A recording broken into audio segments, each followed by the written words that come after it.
in scenarios where either middlemen are overly inefficient and or when brand-based contracts suddenly start failing left and right, I think that math-based contracts are going to become very, very attractive because they're going to be the manner in which you have an actual guarantee of ownership. You have an actual guarantee of a financial product paying you out its interest. You have an actual guarantee of a contractual obligation with a counterparty being followed through on. Not because you trust the counterparty, but because math and physics will enforce the contract according to the way that it was written. Welcome back to The Breakdown, an everyday analysis breaking down the most important stories in Bitcoin, crypto, and beyond. This episode is sponsored by Bitstamp and Crypto.com. The Breakdown is produced and distributed by CoinDesk. And now, here's your host, NLW. What's going on, guys? It is Wednesday, July 29th, and today we have a very special conversation with Chainlink's Sergey Nazarov. Sergey and I go deep on not just what's going on right now with DeFi, but the theory and history behind it, and I think you'll really enjoy it. But first, let's go to the brief. First up on the brief today, big tech goes to Washington. Amazon's Jeff Bezos, Apple's Tim Cook, Facebook's Mark Zuckerberg, and Google's Sundar Pichai will testify remotely today in front of Congress. Now, while they've been there before, or at least most of them, all of them except Bezos have been there before, this is the first time that they'll be testifying together. The theme of the questioning is antitrust concerns, but really the subtext is the growing power struggle between platforms and the government. I do believe that there are real issues here. These companies represent products that do have an influence on our lives and on our society like nothing in the past. There are questions of competition, of natural monopolies, of all sorts of issues, but there are also some very juicy politics. And you can expect at least as much political point scoring as there is actual substantive debate about the nature of competition on the internet. Now, there is an additional context, which is that the Judiciary Committee's antitrust panel is preparing a report on whether stronger antitrust laws are needed in this context. A few things to watch out for on this, and I'm sure we'll talk about it again tomorrow or later this week on the brief. First is, how much does this end up being about actual competition versus accusations of free speech issues and the other sort of hot button political point scoring type of issues? Not that free speech isn't an important question, obviously, but more that it is such a popular talking point right now that I can imagine a lot of this being not such sincere questions, but instead, again, looking for that soundbite that's going to appease constituents back home. When it comes to the individuals involved, there are also some interesting things to watch. For Bezos, he's never been there before, so how he actually does in this setting will be interesting to see. In terms of substantive issues for Amazon, a big thing has to do with how they use data from third parties. Imagine, if you will, that you are a company with total perfect access to the buying behaviors of virtually everyone. Wouldn't it make sense to use that data to launch your own products that are perfectly suited to the needs of people that you've seen over and over again? In a lot of ways, that's what's been happening over the last few years with Amazon launching hundreds of Amazon-owned brands that, of course, take advantage of this big trove of proprietary data. That is a major issue and a major question for this antitrust group. When it comes to Tim Cook and Apple has frankly avoided a lot of the same level of scrutiny that these other companies have, in part because it sells things, right? It sells atoms, not just bits, and it doesn't use an advertising-based business model, which is where a lot of these issues come from. But there are still significant issues around particularly the App Store rules and how anti-competitive they might be, so look for that. When it comes to Alphabet, i.e. Google, it looks like there is a monopolization case coming right down the pipe, so in some ways this is like a preview of what that might be about. And of course, then there's Zuckerberg. I mean, expect absolutely everything to come at this guy because Facebook is just the political punching bag. Not in many cases without reason, but I think that in general, you're going to see a huge amount of that point scoring probably happening at Zuckerberg's expense. Next up on the brief, previewing the battle around the next government aid package. A number of the benefits that were agreed upon in the early days of the coronavirus are coming to a close, from the $600 checks that are extensions of unemployment to some of the anti-eviction type of practices. As that happens, the government is now debating another government aid package. There are a couple key issues here. The first has to do with this $600 check, which is basically ending this week for most people. The Democrats want to see it extended for another 6 months, while the Republicans want to reduce it to $200 a week just till the end of September. Another key issue has to do with litigation shields for schools, for businesses, etc., that open up and then are cited as having helped contribute the spread of coronavirus. This is something that Republicans are hugely in favor of and Democrats don't want to see. Steve Mnuchin and Donald Trump have both suggested that the two sides are very far apart and should agree on a short-term extension to give them more time to come to some equivalent middle. One of the fascinating things to see is, rightly or wrongly, there is no party here that's arguing for no benefit. The Republicans are bringing a $1 trillion package to the table as their starting argument, which shows, if nothing else, just how far we've come in terms of the expectation of government involvement in this issue. Finally, a quick follow-up on gold from yesterday.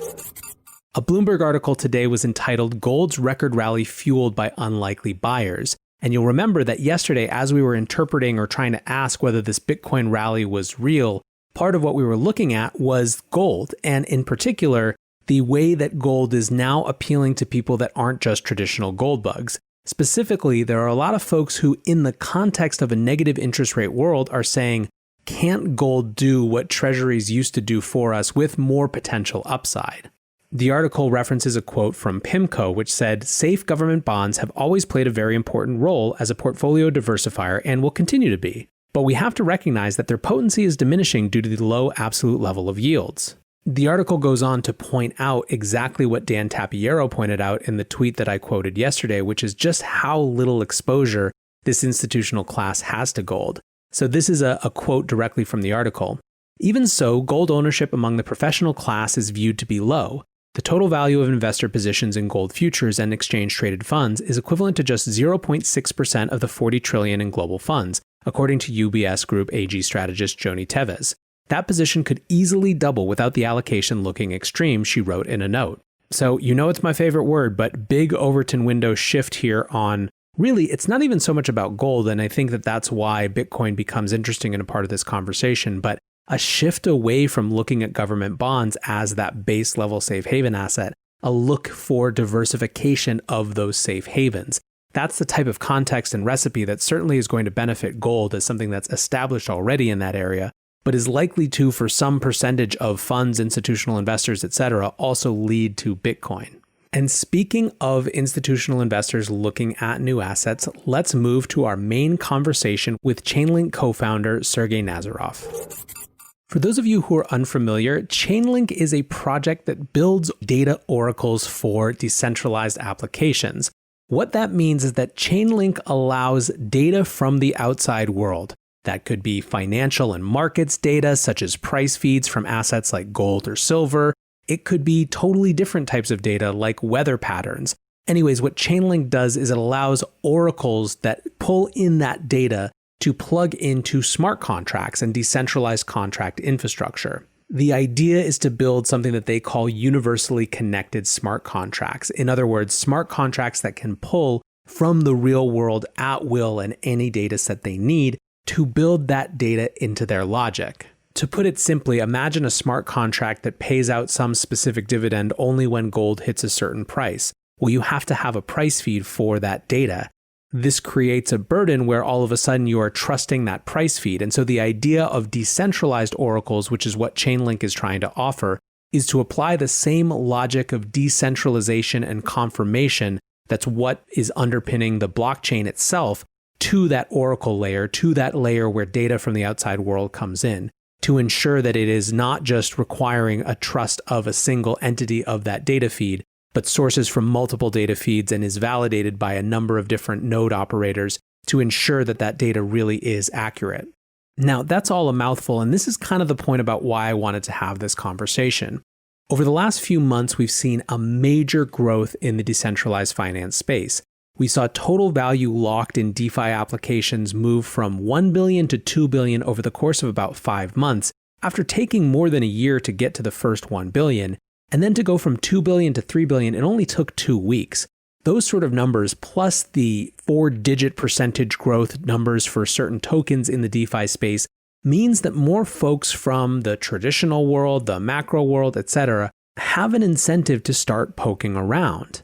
In that context, I wanted to make sure that people have some background around the fundamental ideas underpinning DeFi. So last week, I did an intro primer episode for that type of audience that's just about what these terms mean and why yield farming and liquidity mining have gotten so popular and exciting.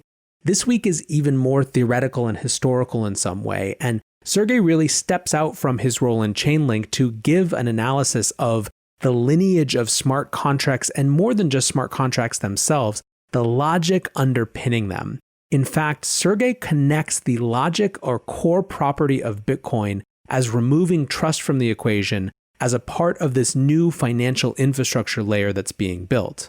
The goal of this episode is to make it so that when you hear the term smart contract, you know not only what people are talking about, but what they're trying to achieve and how it connects to the entire history of this industry going back to the very beginnings of Bitcoin. As with all of our long episodes, this is edited only very lightly, and let's dive in. All right, we are back here with Sergey. Sergey, welcome back to The Breakdown.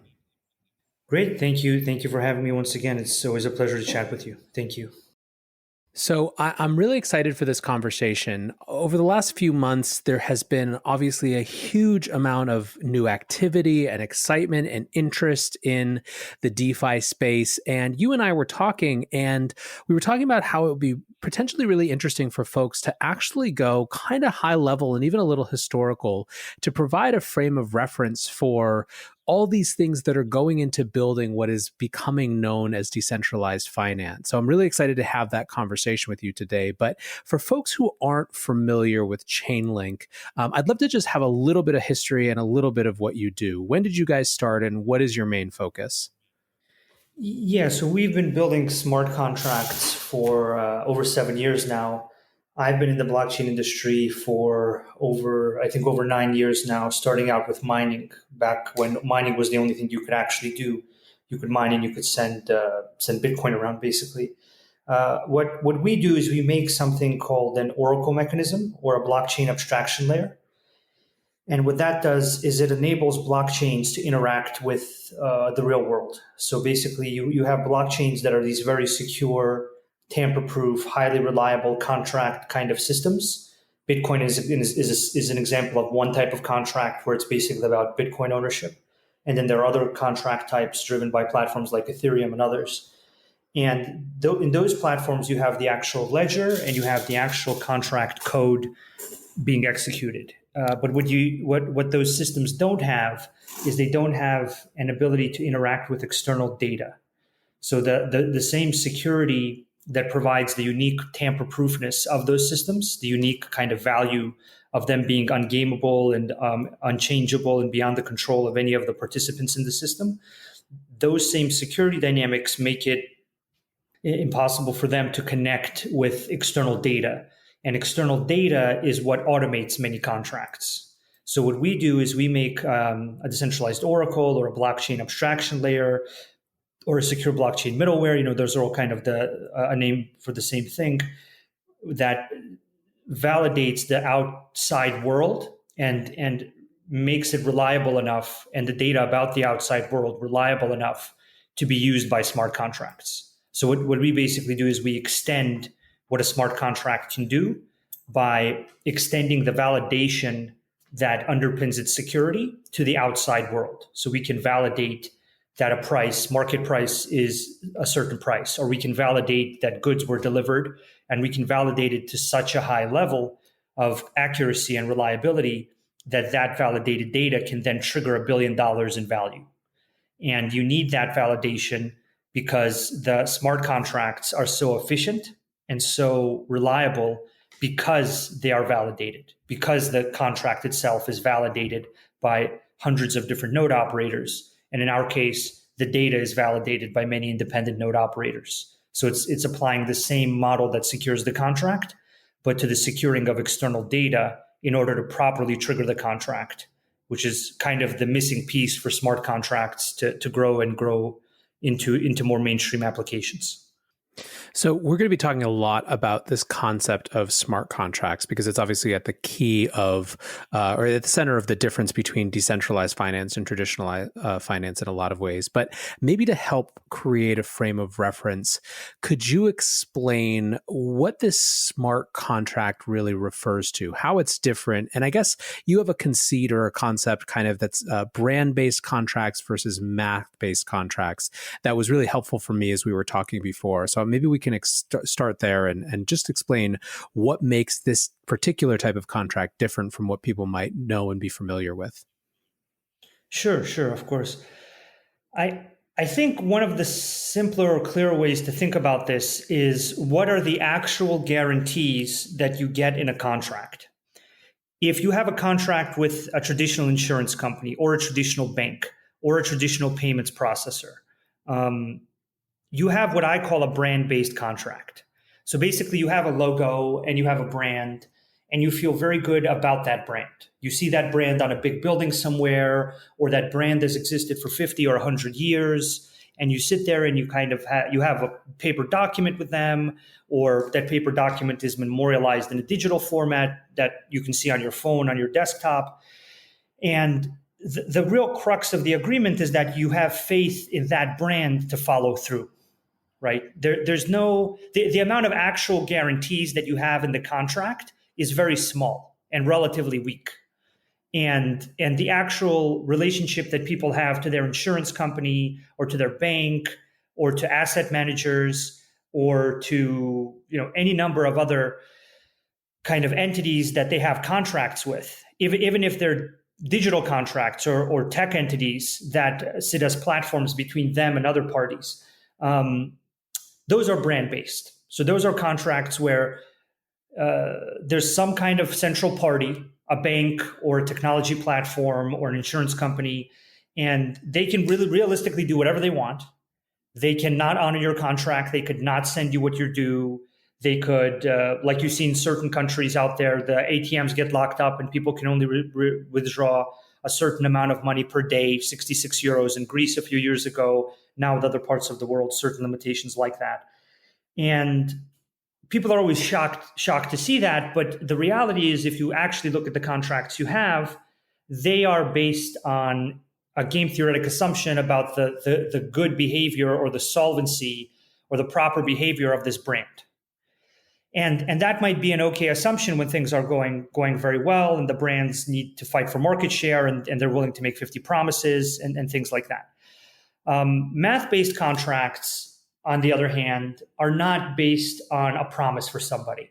They're based on mathematical facts that guarantee you certain outcomes. So this is why the tagline for many Bitcoin people is Veris and Numeris, trust in mathematics or trust in numbers or things like that. Because if you put money in a bank, the bank owns your money and they control your money and they can actually choose when to pay you or not pay you out your money or to give it to you in whatever form or whenever they want.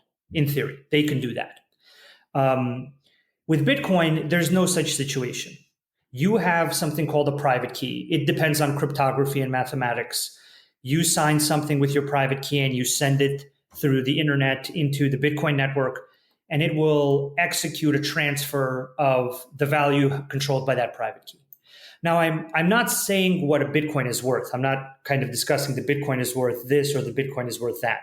I'm not saying that a Bitcoin is always better than a bank account.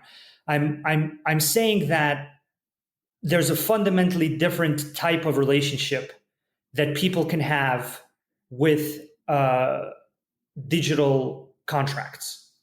And the relationship they have now is based on fuzzy, nice promises.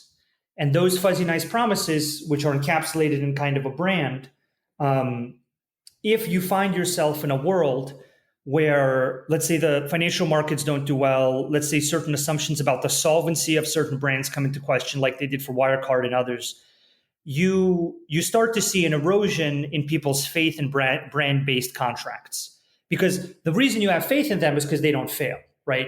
The brand says it's gonna be solvent and follow through on payments to you, and it does. But then something like Wirecard happens, and then let's say a few more of those happen. At that point, the brand model of contracts, the brand promise of, oh, it's fine, we have a contract, you can trust my brand, it's been around for 10 years, it's in some big stock index, it has a huge valuation somewhere. Those assumptions will erode away if brands fail to deliver on their contractual obligations, as I think they're slowly starting to in certain industries or in certain places where the current financial kind of environment is putting pressure and will unfortunately probably put much more pressure in the near to medium term. Conversely, math-based contracts, they have nothing to do with brand. They're just physics. You have a system somewhere. It's not run by a bank. It's not run by you or me. It's run by a huge group of independent node operators and people running that system. There's economics that make sure they keep running that system. And then each individual user has their own cryptographic direct mainline access to what they have in that system. And there is nobody that they need to speak with, and there is nobody that has custody for them. And they have a greater security burden because they have to secure those private keys. That's absolutely the case. But in scenarios where either middlemen are overly inefficient and or when brand-based contracts suddenly start failing left and right, I think that math-based contracts are going to become very, very attractive because they're going to be the manner in which you have an actual guarantee of ownership. You have an actual guarantee of a financial product paying you out its interest. You have an actual guarantee of a contractual obligation with a counterparty being followed through on. Not because you trust the counterparty, but because math and physics will enforce the contract according to the way that it was written. And I think that's something that the blockchain space at a fundamental level in different flavors is really talking about and using it in different use cases. But it's always the same kind of pattern of, well, the traditional world has all these contracts that I don't really know what's going to happen there. And the reason most average people don't have a problem with that is because they think they will know what'll happen there. And the reality is that those assumptions are very different from reality.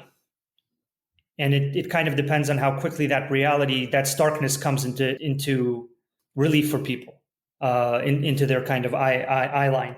But I think between that and the efficiencies of eliminating middlemen, those are the two of the main reasons why math-based contracts, either slowly or very rapidly, will become the way in which people will want to hold value.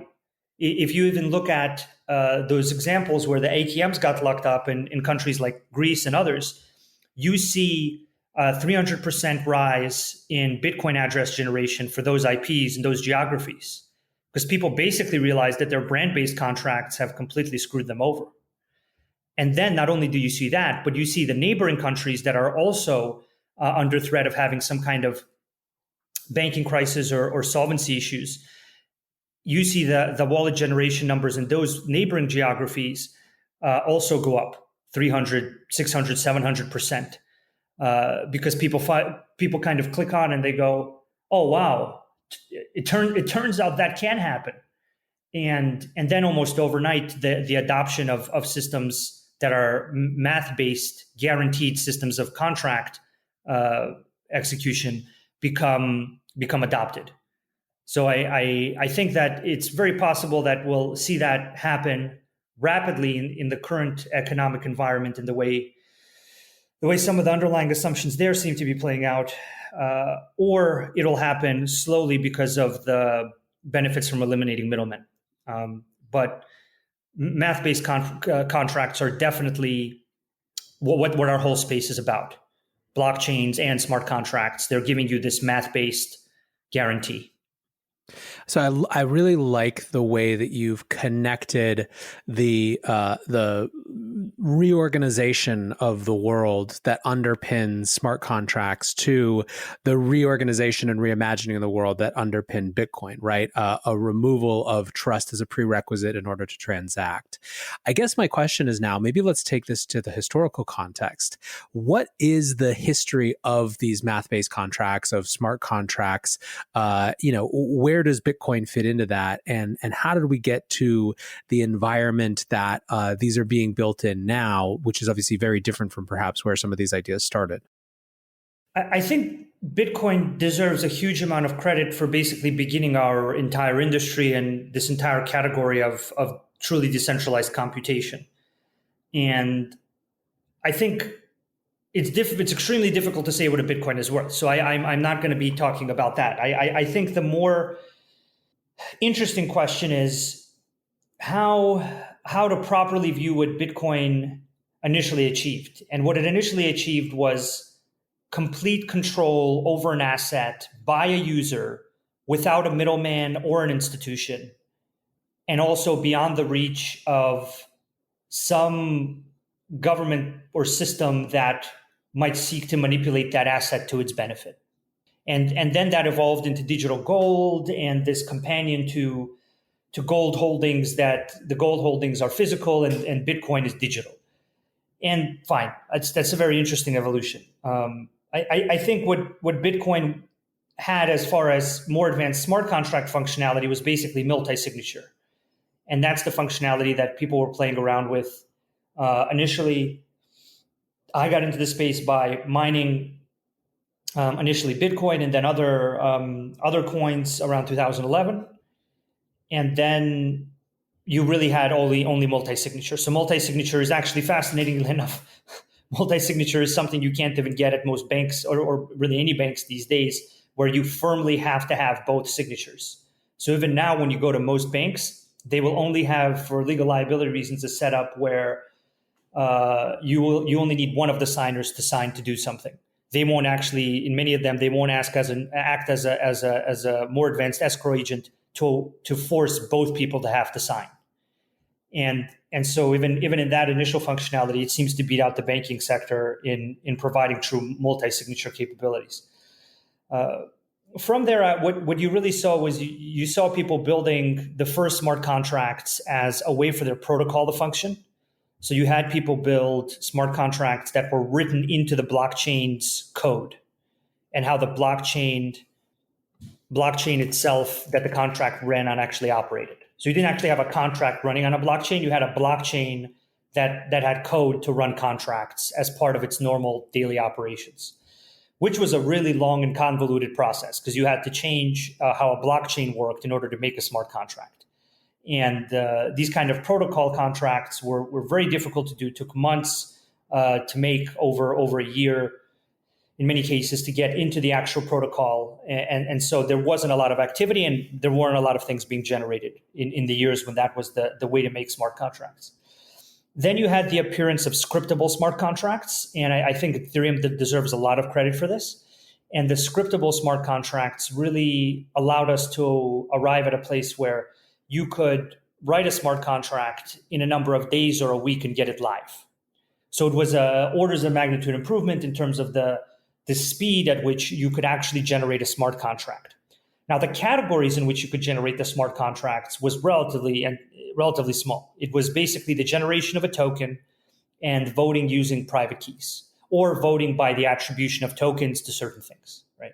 And the reason it was focused on tokens was partly because tokens are built into blockchains as a foundational mechanism for paying the people that run them, right? So you need to pay the people running the blockchain in order to have these independent computing networks.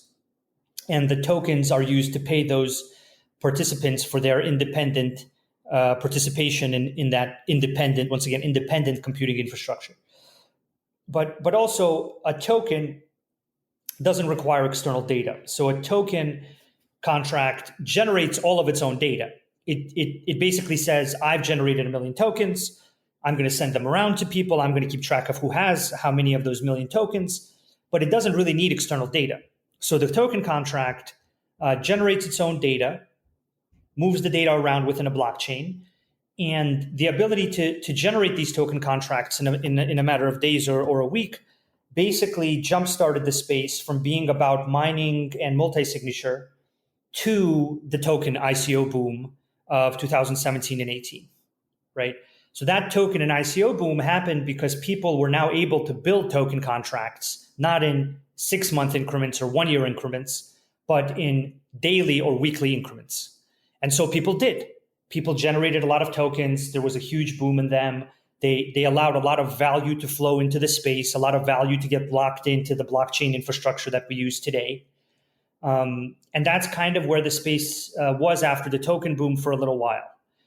Now the space is evolving into something where both there's enough value on blockchains for there to be financial products built around the tokens and all that, really billions of dollars in value on these public chains. And so the token boom seeded all this value. It kind of seeded a user base of private key holders that have enough value to move around into financial products. If you made these types of financial products back in 2014 and 15, you wouldn't have had enough private keys, enough value to go into them to make them highly successful. Now they can reach past $1 billion per product. They can collectively reach past $3-4 billion as an industry. And I think that's going to continue. But the DeFi products, these decentralized financial products, are basically using the tokens that were brought in from the token boom. So it was a very important evolution in our space, which Ethereum that does deserve a lot of credit for generating an infrastructure that allowed that kind of shift and speeding up of what people could do with blockchains while still remaining secure. And now with the decentralized financial products, you're seeing that there's actually the need for two pieces of infrastructure. So there's a need for the infrastructure where the decentralized financial product runs, which is the same infrastructure where it holds those tokens, which is why a lot of these are in Ethereum, because Ethereum has the greatest amount of value in terms of tokens on its platform. And so if you make a DeFi product, you have a much larger user base to put tokens into that DeFi product on that environment, on Ethereum specifically. As tokens migrate and stuff, that'll evolve. But I think what you really see is financial products using the token value that was brought in during the token boom. The amount of token value is going up. As math-based contracts become more valuable, I think the value in these blockchain infrastructures will even accelerate beyond what it was accelerating at before. And the financial products now also need external data. So just like there was before a limiting factor for not being able to write a smart contract in a number of days or a week, you now have a limiting factor of, I want to make a financial product. I have the tokens that I want to put in that financial product. There's users that want to give me tokens, that want to give me 100 million or 200 million in value, but I need a way to trigger the contract from an external data source.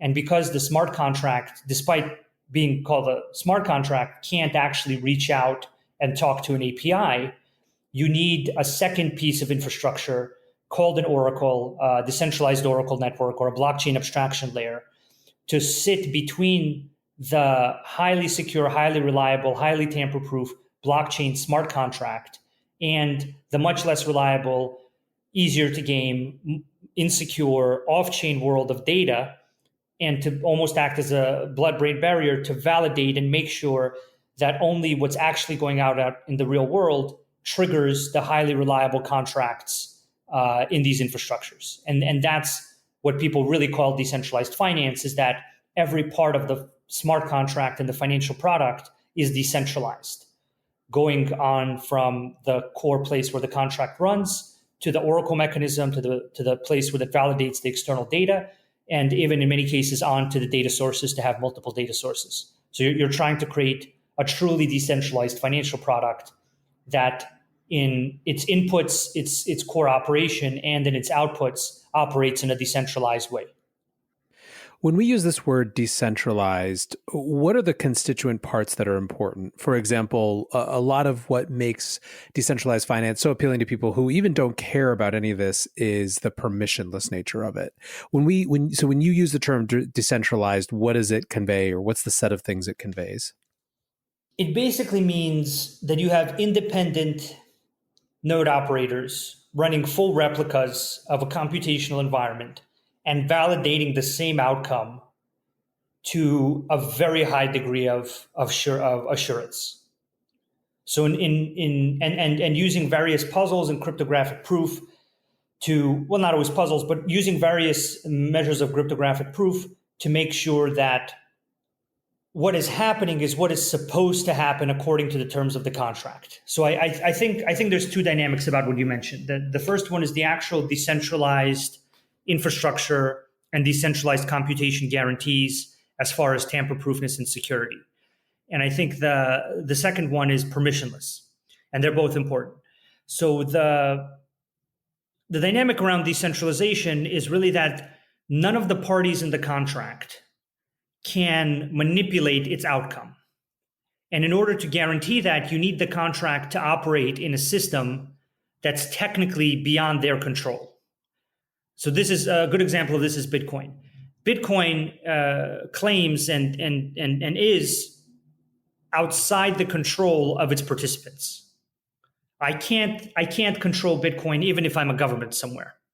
And it's that way because the different node operators that operate Bitcoin are so distributed, and there's so many of them, and the cryptographic proof around the operations they perform is so firmly ungameable, going back to the idea of math-based contracts, that you can be a huge participant in the Bitcoin system. You could have hundreds of millions of dollars in Bitcoin, and you don't have any kind of asymmetric power dynamic against smaller participants.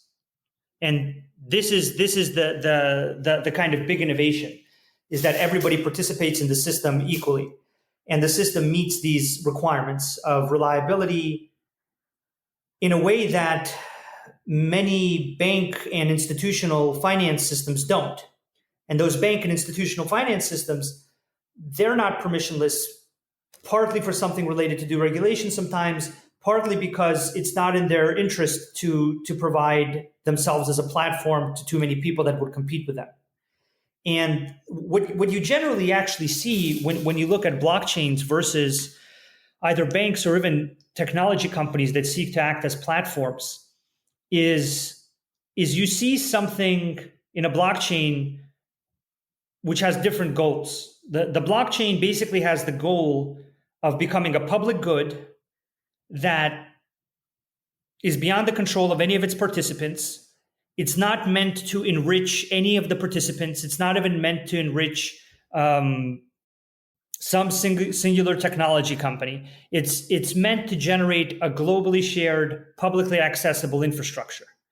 And to do that in a way that none of the participants that use the system can turn it against the other participants, and to do it in an open source and highly security reviewed manner. All the private systems out there that try to do similar things with payments or contracts that are digital agreements but don't really provide what I call math-based kind of guarantees, they just provide brand-based guarantees. All of those systems are not seeking to create an open public good. They are seeking to create some kind of platform that they uniquely control, that they can monetize, that they can eventually extract monopoly pricing from and essentially seek monopoly rent. And so the fundamental assumptions of blockchains as an infrastructure to enforce the contractual agreements between people start out at a very different place. They start out at cryptographic proof, independent node operators that can't be manipulated by big participants against small participants, which is actually the type of system that all participants would want to participate in, because even the big participants often have bigger participants that want to mess with them, right? So if you have an impartial, fair system of contracts, that's actually the system people want to be part of and put their value into in the long term. And then you arrive at a place where the explicit goal of these systems is not to generate some kind of massive wealth for a single company somewhere. At the end of the day, the goal of these systems is to generate a public good, and it actually makes their longevity much more likely. Because the history of digital goods, digital currencies, and many other forms of digital contracts basically live and die with a single technology company being able to raise their next round of funding and move on to create the next version of the system of digital contracts or the system of digital goods transfer and creation.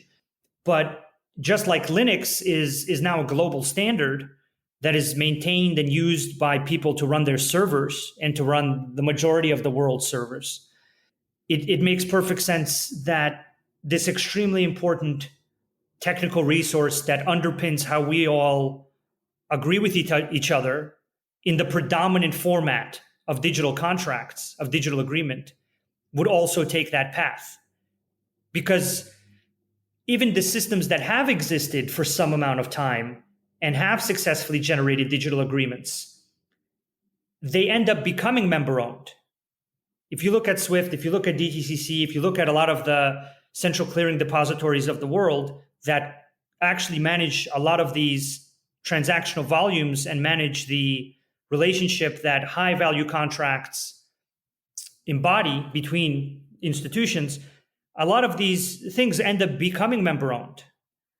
And so there already is even a historical precedent where what people want is they want an impartial, ungameable system of digital agreement that can't be turned against any of the participants and that will continue to exist into perpetuity so that their technical investment in that system for the life of their enterprise is worth it. And that's where blockchains begin from. And that's what they're architected to do. And realistically, that's why they're already starting to win out in many sectors and will continue to, because they seek to make an impartial, fair, efficient standard. And that's their explicit goal.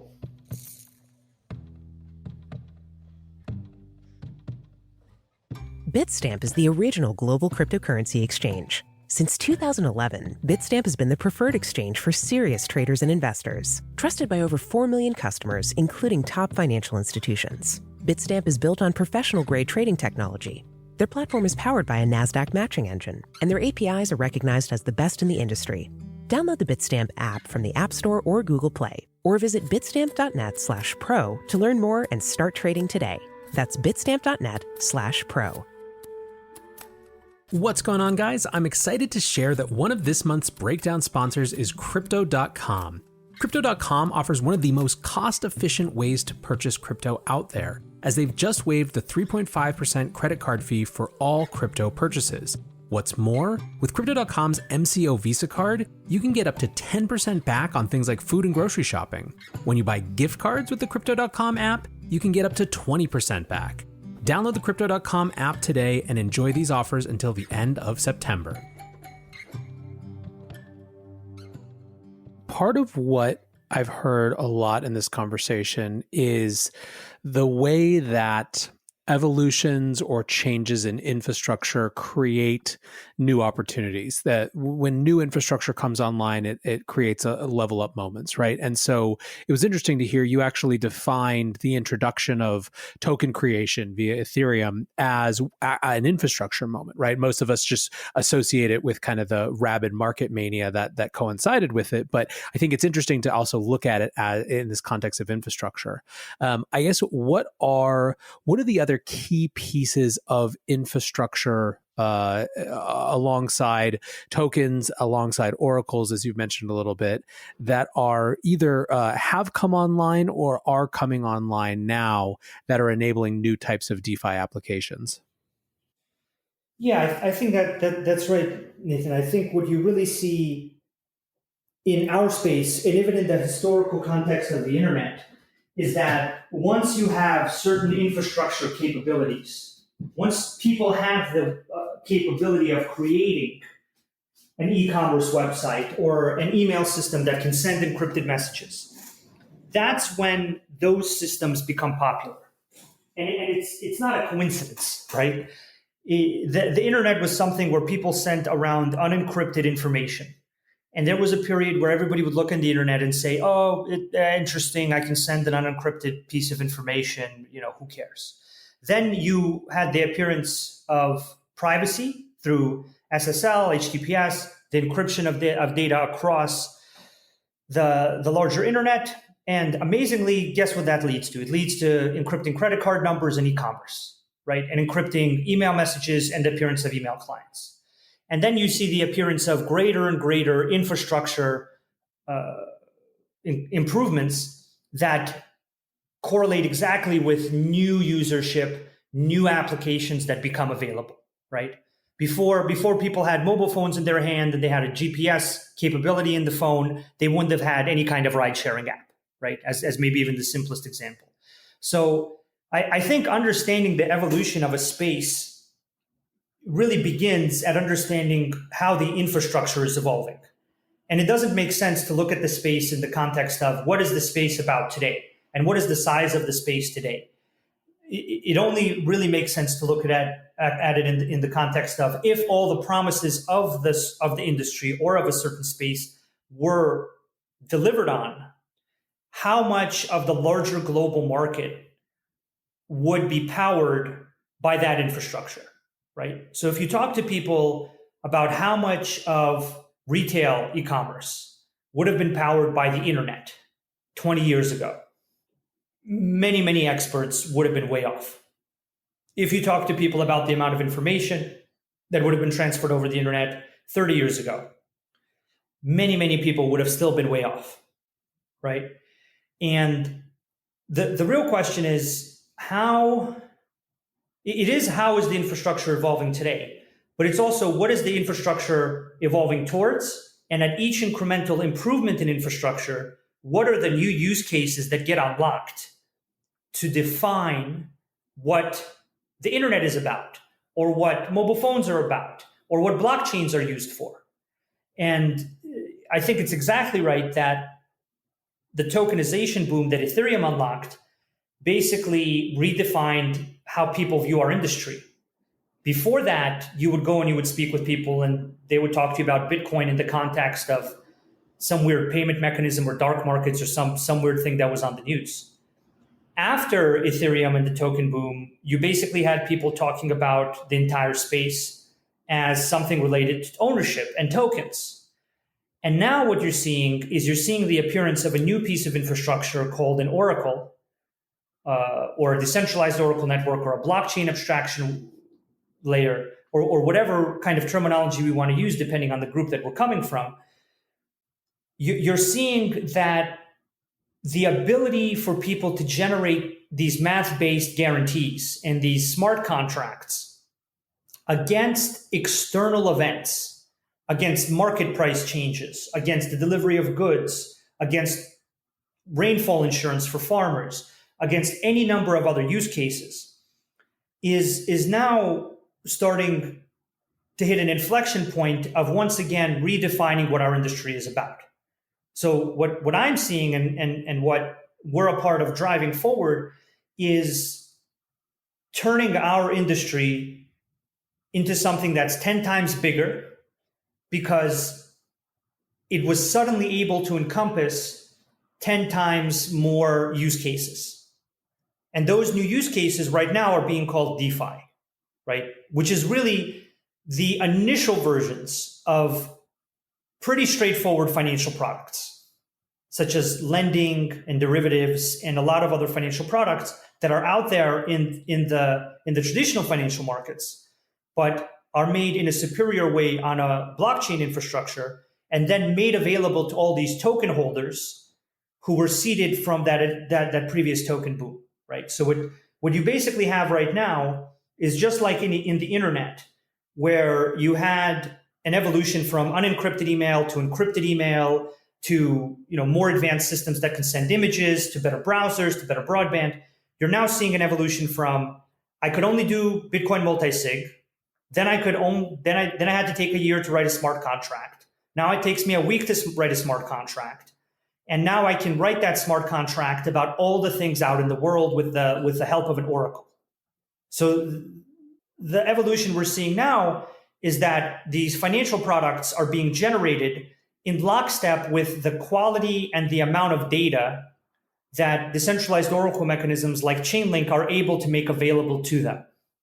Because if you think about the fundamental constraint of, I want to generate a financial product, but I can only generate it if there's data about the market that I want it to be about already on chain. So I can only make the financial product around data that's on a blockchain. That means you're limited in a linear fashion to the amount of data that's available to you on a blockchain. which is the problem that oracles solve, right? This is what's often called the oracle problem of how do I get data onto a blockchain such that the data is actually reliable and usable by a smart contract. And this is the big change, in my opinion, happening now. And it's not a coincidence that as we are putting the largest amount of market data ever onto these blockchains, you're starting to see a growth in the same financial products that depend on that data, right? So you're basically seeing people be able to go and build a financial product because it's a very similar pattern. Before, a 3 to 5 person team of engineers who wanted to make a financial product and make it available to users would have to build that smart contract into a protocol. And so they didn't do that, right? Then Ethereum came along, gave them a way to script the contracts, and they were able to get certain types of financial products built, specifically tokens, centralized exchanges, things like that. Well, and then if they wanted to build a more advanced product, they would have to build a piece of infrastructure called an oracle. And so this is really the same exact pattern playing out again. You're kind of seeing teams that would have spent months and at least 30 to 50% of their engineering capacity building an infrastructure instead of building their product, now being able to plug into the data they need in less than a day, in a few hours. And we already have users that launched with us less than a year ago. They recently crossed milestones like over 500 million secured, and they didn't have to build any kind of oracle mechanism. So they didn't have to spend engineering time on making an oracle. They could work with an infrastructure that in a matter of days allowed them to get all the data they need into the blockchain environment where they wanted to build their financial product. These are teams like Aave was the example I just had, and other great teams like Synthetics that we work with. In Synthetics' case, they're able to launch new markets because new data is made available to them. And the more data that's made available to them, the more markets they launch. The more markets they launch, the more usership and value there is secured in DeFi and in their platform because they were able to launch that market. And that creates a virtuous cycle between the amount of value locked in DeFi and the amount of data made available to it.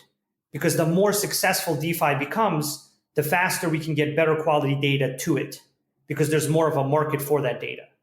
So I think what you're seeing now is a virtuous cycle starting to take hold between DeFi finally being able to be built efficiently and securely, the token value put in from earlier evolutions of the space into those DeFi products for which there's a lot more value to go.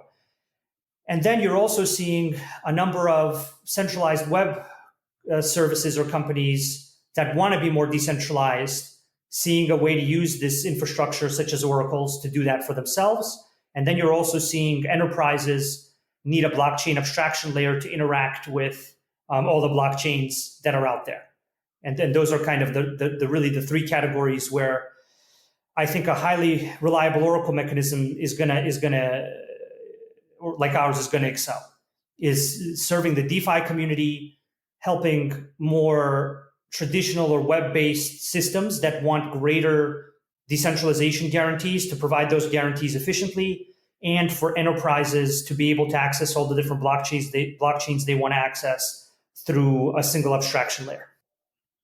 So you mentioned a number of the DeFi products, kind of early adoption products that are getting traction right now and feeding this virtuous cycle. And a lot of them have sort of traditional finance equivalents or prerequisites, right? You have lending, you have derivatives. Now, there's obviously really different dimensions to how they work in DeFi. But I wonder whether you think in the long run, how much of the role of DeFi will be seen to simply replace existing financial products with better versions that are either disintermediated or are just improved because of the permissionless nature or whatever benefit they have, versus some totally new type of products that simply can't exist in the traditional analog?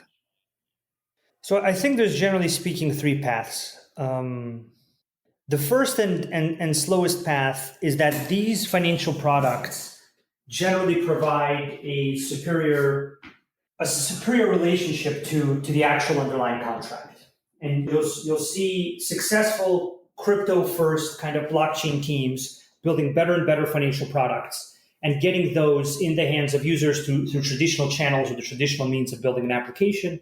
And then you'll see fintechs and certain digital banks moving more towards these products because they have certain superior properties to them about ownership and security and reliability and certain asset types and certain asset categories that can't or won't be offered through traditional means, right? And so you basically see that slow progression. That's one variant. Another variant is, for whatever reason, if there's a massive influx of token ownership, if all of a sudden people decide, I want to own physical gold in a vault somewhere, and just in case I can't get access to the vault, I want to own digital Bitcoin in my pocket in a private key. And then I also want to own a bunch of other tokens for whatever other reasons, right? Gold tokens or stablecoin tokens or whatever other tokens there might be. If there's a massive influx of I own tokens as a normal part of my path to diversification, well, then the amount of value that these DeFi products can pay interest on, can create derivatives around, can generate all kinds of financial outcomes around, also grows. And so then these financial products can then grow pretty much in lockstep with the value that flows into the space, because what they're all doing now is they're creating these kind of efficient pathways from token holders to that, so that on a percentage basis, every incremental dollar of value that flows into tokenized assets on public blockchains, the percentage of that additional dollar flowing into tokenized assets that's actually going to be put into decentralized financial products is rapidly going up. And that's being done through all kinds of things like yield farming incentives and various relationships between the underlying applications, how somebody makes a better interface and then forwards the value on to some other protocol, and that protocol manages the value better, so it manages it. And that's getting kind of figured out basically right now. And a huge boom, a huge influx of token ownership, for whatever reason, by the mainstream would pump a whole bunch of money into these DeFi products at a very high conversion rate from money into the ecosystem to money into DeFi, and that conversion rate is increasing, the percentage. The third dynamic is the dynamic where people actually want math-based guarantees for their financial contracts, irrespective of how much value they hold in tokens. And these dynamics around, I am used to doing financial contracts in the traditional financial world. And for whatever collection of reasons, let's say the traditional financial world doesn't meet my requirements anymore. I'm not going to rely on the brand-based guarantees of my counterparties. The world has been turned upside down. There's some kind of watershed moment where something goes sideways in a big and unexpected way. Brand-based guarantees basically get shown for the fragile relationship between a contract participant and the contract's outcome that they are, right? They get shown for what they are. And that leads to a rethinking of counterparty risk. And that rethinking of counterparty risk and rethinking of how do I properly de-risk myself in the proper operation, in terms of the proper operation of my financial contracts. And that being the core focus, not I want efficiencies or certain new assets types that I can't get elsewhere, or I want to put all my money in tokens, and if I have my money in tokens, I'm going to use financial products related to the tokens. But the explicit goal of brand-based financial agreements no longer meet my requirements, because there was Wirecard, then there were 10 other things like Wirecard that were 5 times as big, And then there was some huge problem somewhere where somebody's brand-based guarantee that I thought could never, ever go sideways, never in a million years could that brand default or not fulfill its obligations. In that world, what are the choices that people have? If brand-based guarantees no longer underpin a sufficient amount of faith in a contract, and people still want to transact across borders within global financial markets, their alternative will be math-based financial contracts. And at that point, you'll see things like the $600-700 trillion derivatives industry moving towards these math-based contracts. You'll see the global insurance industry, the global trade industry, basically start to say, look, I can't deal with this level of counterparty risk. Brands don't mean what they used to mean. The only thing I can rely on is math-based guarantees. And in that environment, math-based guarantees are, they're not only highly in demand, whatever usership hurdles people need to go through to get that type of guarantee about $100 million, billion dollar, $20 billion set of contracts, they will go through, because it's now the way that they want to transact around that category of contracts. So long story short, there's those three categories, right? Either there's a slow adoption from the logical benefits of all this, which is already happening, or there's a huge influx in token value, which makes the DeFi protocols extremely successful overnight because they secure a lot more value and make infrastructure like Ethereum, other blockchains, and the Oracle mechanisms that control their data delivery and feed data into them successfully even more important, because they now secure more value. And so those Oracle mechanisms have to be made by real academic teams with a real background, real security audits, and a way to scale their security against that increase in value, the way that we scale it by being able to add more nodes and connect to more and more data sources as the value secured in a DeFi contract scales. And then the third thing is that, if we're in a scary world where brand-based contracts no longer meet people's requirements, what choice do they have? What are they going to do? They're going to, imagine if the top three brands you knew in the world in terms of contracts were being questioned as to whether they're solvent or whether their contracts are going to be fulfilled, whether your insurance company is going to pay you out, whether the money in your bank account is going to be paid out to you. Do you really think that somebody showing up and saying, oh, don't worry, my brand is better than their brand, my brand won't do what their brand did to you, or the risk it's putting you under? I don't think that any amount of brand-based guarantees in that type of environment would fulfill people's requirements. And their only choice would be math-based contracts. So that's the third way. That's kind of a scary way, but the way everything's going in the global financial markets, I think all three of those are possible. Yeah, and I don't think that third way, right? It doesn't require a mass scale disillusionment with trust overnight. All it requires is a encroaching, creeping nervousness, right? That reduces trust in just enough of a way for people to start to want these things, and then find that they maybe prefer transacting in this way in general. But I guess that brings me to a question which feels really relevant as we start to wrap up here. You're basically making the argument that the benefit is so differentiated that at some point people will adopt this type of approach on the basis of just the guarantees that it offers that traditional finance cannot. But beyond just being absolutely forced into it by this kind of cratering of trust, what do you think are the key barriers to mainstreaming in DeFi? And who for, right? Are these barriers for individuals, or these barriers for institutional players, or both?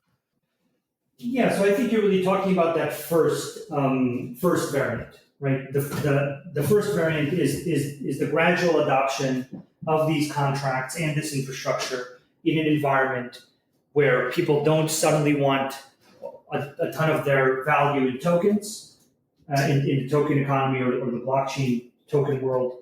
And they also didn't have a cratering of trust in brand-based contracts. So it's kind of that first variant. In the first variant where people gradually adopt this technology, I mean, I think I see two trends. I think the first trend is that the assets themselves are getting better. So I'm seeing people make stable coins. I'm seeing people make all kinds of various tokens around various assets, underlying real estate assets, underlying kind of exotic financial products that, for whatever reason, probably due to permissionless innovation, some bank somewhere hasn't generated yet. And these teams are somewhere in some favorable regulatory environment, Singapore, some other great environment, and they basically have an ability to generate these financial products or these offerings, assets, asset-backed security offerings, or whatever the offerings are, rapidly and at a better level of quality than even digital banks, which are the banks competing with large conglomerate consolidated banks. And you basically see an improvement in the quality of the products. And then I do see an improvement in the usership, right? The usership dynamic between users and blockchain assets. And on that front, I see two things. I see more traditional entities like banks and other people starting to do custody. So as soon as a bank somewhere starts doing custody, it's putting them on a path to actually have access to an asset. And that means they could offer that asset for sale or purchase. They could make some kind of centralized financial product on that asset. And okay, it's not decentralized, but maybe they can still offer to their customers, and some of their customers wouldn't know the difference.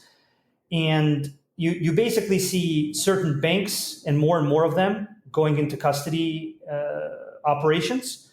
And then you also see an improvement in the different startups. So there's all kinds of, I don't know, I would say mobile wallets, but there's definitely some improvement on the usership dynamic. And also, it's just becoming more accepted that cryptocurrency is something you can own. It wasn't as accepted before. 4 years ago, 5 years ago, owning cryptocurrency was kind of weird. Now it's more accepted. So I think what you're going to gradually see is you're going to see better and better uses of blockchain technology through permissionless innovation to create better and better assets, better and better financial products. You're going to see the more vanilla version of all those things be the more simple version of all those things actually get offered through traditional financial institutions. And then you're also going to see, that could even be buy some Bitcoin from your bank account or something. Like that's an entirely possible thing. And then you're also going to see more and more people trying to capture average everyday users through UI, UX, user experience kind of innovations about some kind of mobile wallet or some kind of desktop wallet or some way for users to acquire the token through some kind of partnership with a company or something like that. And it all of those things will slowly advance. I think the important thing to realize in all that is it's not as critical that users have to think about a blockchain in that world. In that world, you're using the permissionless innovation and the unique properties of these assets to actually offer something that doesn't get offered by the traditional financial world to a user. And the user might know that it has a blockchain underpinning it, and that might be attractive to some users, but it might not be super attractive to the other users. Or it might not be fully understood by the other users. And they just like the fact that somebody made some kind of cool product for them that they couldn't get anywhere else. So I think that's how it evolved in the first case. I think the other two cases where you have people diversifying their assets by going into tokens or the crisis of faith in brand-based contracts, those are both serious failure scenarios of global financial markets, the global financial system, certain brands people really believed in. Yeah, I think that's where you would see a really rapid uptick in adoption. in astronomical amounts that would probably even surprise the people in the blockchain world. But those two outcomes aren't clear. I think the first outcome is clear, and it's going to be driven by this permissionless innovation you mentioned, and people using this infrastructure to make better and better tokens, financial products, assets for users to hold, and slowly it'll gain mainstream adoption.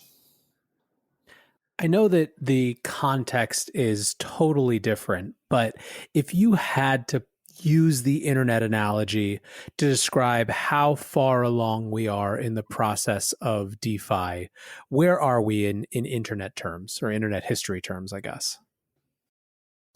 I think, and maybe people might disagree with this, I think we are at this point relatively close to getting past unencrypted email.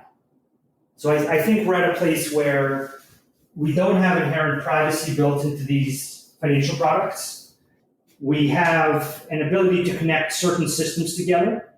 We have an ability to generate certain smaller categories of information, or we have the ability to generate token information, voting information.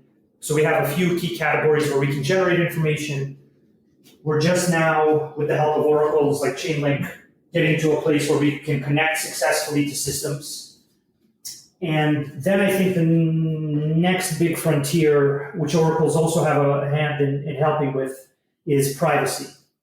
And so I think where we are right now is we have unencrypted information transfer, because all the data on the blockchain, on these blockchains, is largely public. And therefore the DeFi products are public, and you have people trying to manipulate the DeFi products because there's certain information that's public about them, and other people are, don't put money into them maybe because they're not public. So I think we're at a very, very early stage. I think we're at the stage where the percentage of value that's secured by the blockchain ecosystem for the categories of contracts that it wants to secure value for is still extremely low. Partly because those financial products are just now being generated with the help of oracles like Chainlink, partly because there isn't privacy, and also partly because some of the scalability dynamics are still getting figured out. So I would say we're in the very early days of the internet, when the first 2 or 3 use cases, like email, started to go somewhere. And things still load very slowly. You have to wait 15 seconds or some, in certain blockchains cases, minutes to confirm a transaction. You don't have privacy for your transactions. Connectivity to other systems is limited.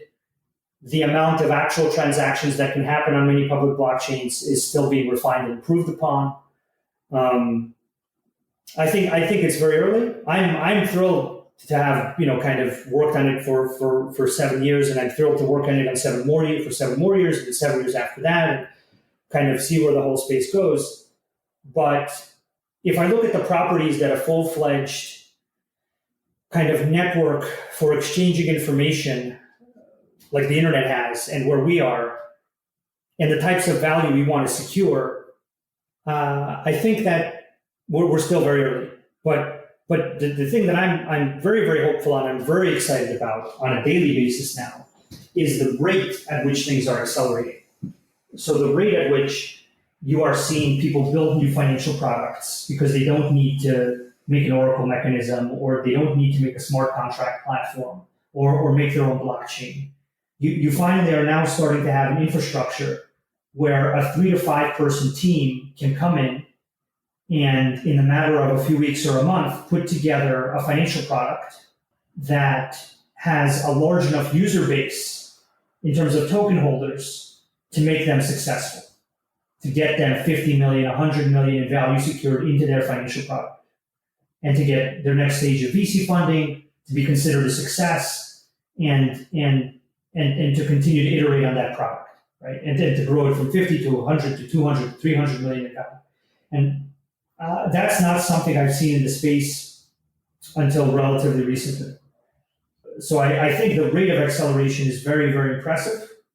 And if the space can actually solve these problems around scalability, privacy of the transactions, and with our help, make sure that there's high quality connectivity to data that's properly secured and validated for its triggering of contracts. With those three pieces in place, together with some kind of crisis of faith in brand-based contracts, I think that can add up to some very, very rapid adoption for industries like the global derivatives industry, worth 600, 700 trillion, the global insurance industry. So I think there's a very, very interesting scenario where the rate of acceleration is definitely increasing. And the rate at which I think these math-based, cryptographically guaranteed contracts are going to be in demand is probably reaching an inflection point, in my own personal opinion. And as long as the feature richness and the capabilities of our space match up with that inflection point, then I think this can become, this blockchain-based smart contract model can become the dominant form of digital agreement for the global economy. Well, Sergey, it is always a pleasure to have you here. I had one final question queued up in my head about what's one thing that you would like folks who aren't familiar with DeFi, macro folks to know. But I feel like the way that you just described the potential for this to be the dominant form of agreement is kind of that, right? The potential that you see is so overwhelming. But I guess I'll just ask it since I already threw it out. If you had to, in a sentence, based on what you've kind of shared about where you think the industry is now, let macro investors, macro thinkers, people who aren't in DeFi or crypto in any way, know one thing about DeFi, what would it be? I would just say to them, imagine that we could remove all counterparty risk. That's it. Imagine you had no counterparty risk. You just did your contracts. You didn't have to worry about who the counterparty was. You knew they were always solvent. Things were settled in seconds, not weeks. And the financial products and the assets that you could purchase and deal with took days to generate after your request instead of months, and millions in fees from large banks. And at the end of the day, you get better products. You get pretty much no counterparty risk. You get settlement times that allow you to not give up millions of dollars. And you don't have to depend on somebody's brand, hoping that you're somewhere in the line of debentures for people you're basically hoping you haven't taken too much counterparty risk. So what I would say to the traditional financial industry folks is, you right now exist in a paradigm of assessing counterparty risk and settlement and your relationship with contractual parties that is not ideal. It is not optimized. It is built around the technical constraints of the global financial system and how it functions today. This is why you can't get at certain assets. This is why settlement times take weeks. This is why when you want exposure to certain risk or you want to deal with certain financial products, you can't. And realistically, those technical limitations are going to go away. And if the counterparty risk that you have been taking goes sideways in terms of the actual underlying asset, the underlying currency, the underlying value that you hold, it might be worthwhile to do two things. It might be worthwhile to think about, how do I diversify my risk towards math-based contract guarantees of ownership through Bitcoin, through any number of other tokens? And then also, how do I utilize these math-based contracts in my relationship with risk, with counterparties, with assets? And I think when you think about how that actually looks, a lot of people are just used to things being a certain way. But when you actually outline the math-based contract guarantees and the brand-based contract guarantees and all the risk you're taking and the fees you're paying and the delay you're having versus the math-based guarantees of practically no risk, pretty much no delays, and pretty much minimal costs that are going to remain efficient because the whole system is built to be efficient and it's not built to allow someone to get monopoly rents from you, it kind of becomes a no-brainer. So that's the really long sentence that I would say to them. Perfect. Well, Sergey, it's always great to have you on the show. I really appreciate you taking some time to go through the theory, the history, and the current state of DeFi. For people who want to hear more from you, where can they find you online? I don't spend too much time online. Our website, chain.link, is somewhere they can learn a lot about how this infrastructure is evolving to work the right way. I think twitter.com/chainlink is where a lot of interesting content about this stuff is probably going to get put out. And then I'm on Twitter as well at Sergey Nazarov, though I don't spend too much time on that. But yeah, probably chain.link and twitter.com/chainlink are the two places where they could go to stay up to speed on things. All right. Awesome, Sergey. Well, thanks again for hanging out today. My pleasure. Thank you for having me on the show. It's always great to chat with you. Thank you. I think one of the most important parts of that conversation is the simple empirical difference between a math-based contract and a brand-based contract, and just how much Sergey argues that in the long run, once people have experienced the simplicity and clarity of math-based contracts, it's going to be very hard for them to turn back to brand-based contracts. I think it's really compelling because that's an argument for long-term adoption of what we now call decentralized finance and smart contracts and all these other terms from traditional players that isn't focused on improving the UI, the UX, or anything like that. It is simply about the core design principle being better suited for the world that we live in. Imagine a world without counterparty risk. That's how Sergey put it. That's a pretty powerful way to look at things. So I hope this episode was informative, was interesting, and gave you a better sense of this entire new space, whether you're interested in getting involved or not yet. I want to make sure that as people do start to look over at this DeFi space that's seeing more financial activity, they're much better prepared than, let's say, the folks who got into ICOs were in 2017. So again, hopefully this helped with that, and I appreciate you listening, whether it did or it didn't. Anyways, guys, that's it from me today. I will be back tomorrow with another episode. So until then, be safe and take care of each other. Peace.